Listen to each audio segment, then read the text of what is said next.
بسم الله الرحمن الرحيم. سبح اسم ربك الأعلى الذي خلق فسوى والذي قدر فهدى والذي أخرج المرعى فجعله غثاء أحوى سنقرئك فلا تنسى إلا ما شاء الله إنه يعلم الجهر وما يخفى ونيسرك لليسرى فذكر إن نفعت الذكرى سيذكر من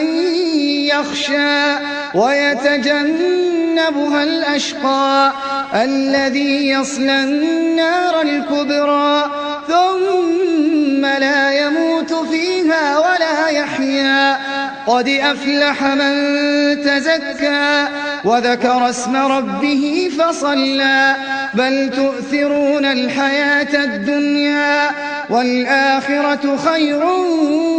وأبقى إن هذا لفي الصحف الأولى صحف إبراهيم وموسى.